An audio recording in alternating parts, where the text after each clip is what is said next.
Rousseau on women education, یعنی Rousseau تعلیم نسواں کے بارے میں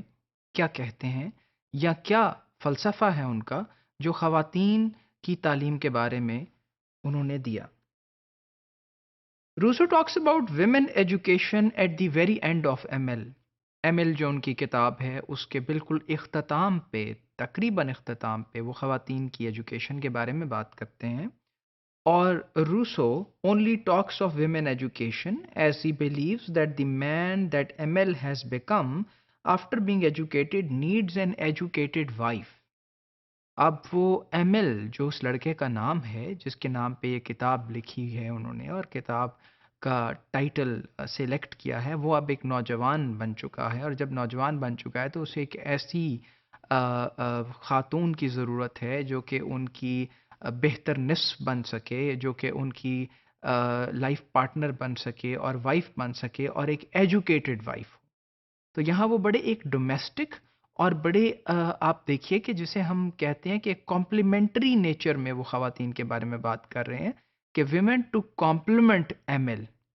یعنی خاتون جنہوں نے کمپلیمنٹ کرنا ہے ایم ایل کی نیڈ کو۔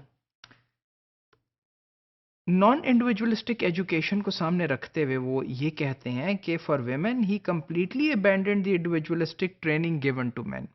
یہاں جو انفرادی اہمیت اور ٹریننگ وہ مردوں کو یا مرد کو دیتے ہوئے نظر آتے ہیں، وہ خواتین کے لیے اس کو کمپلیٹلی ابینڈن کر دیتے ہیں، یا یہ کہتے ہیں کہ ان کا اس پر اس سے کوئی تعلق نہیں ہے جو انڈیویجولسٹک ہو، یعنی نان انڈیویجولسٹک ایسی نہ ہو جو ان کی ذات کو اہمیت دیتی ہو اور جو ایک خاتون کی ڈیولپمنٹ کے ارد گرد گھومتی ہو،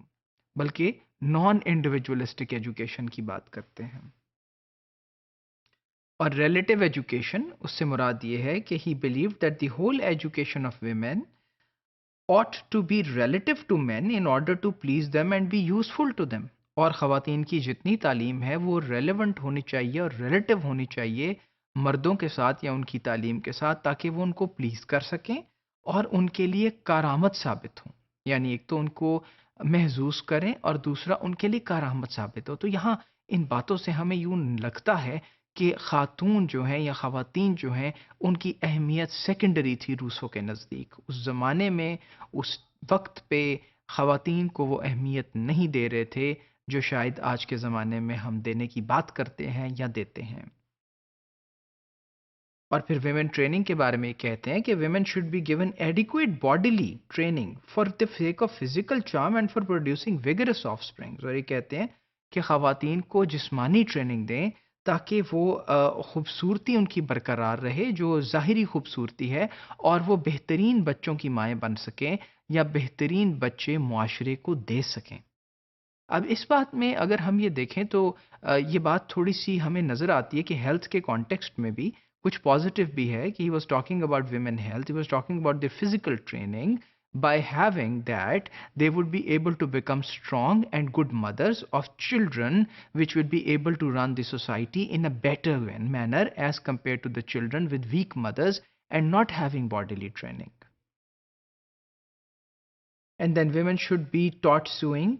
embroidery, less work and designing. اور یہاں پہ وہ اب فنون لطیفہ کی طرف آتے ہوئے نظر آتے ہیں، اور کچھ جو آپ کہہ لیجیے کہ ووکیشنل ورک کی طرف بھی آتے ہوئے نظر آتے ہیں کہ ان کو جو سکھایا جائے اس میں سلائی کڑھائی ہے، لیس ورک ہے اور امبرائڈری جیسی چیزیں شامل ہیں۔ اب یہاں پہ اس کو ہم فنون لطیفہ کی طرف بھی لے سکتے ہیں کہ یہ ایک جمالیاتی حسن ہے جس کی وہ بات کرتے ہیں، اور یہ بھی کہ انہیں کچھ ایسے ہنر آئیں جس سے خوبصورتی، گھر کی خوبصورتی، کیونکہ یہ جو سب باتیں ہیں یہ ظاہری خوبصورتی کی ہیں، نمود و نمائش سے متعلق بھی ہیں، لیکن ان کا ہونا بھی زندگی میں ضروری ہے۔ اب اس موقع پہ روسو ان کی اہمیت پہ بات کرتے نظر آتے ہیں اور یہ کہتے ہیں کہ خواتین کی تعلیم اور ٹریننگ کو ان باتوں کے ارد گرد گھومنا چاہیے۔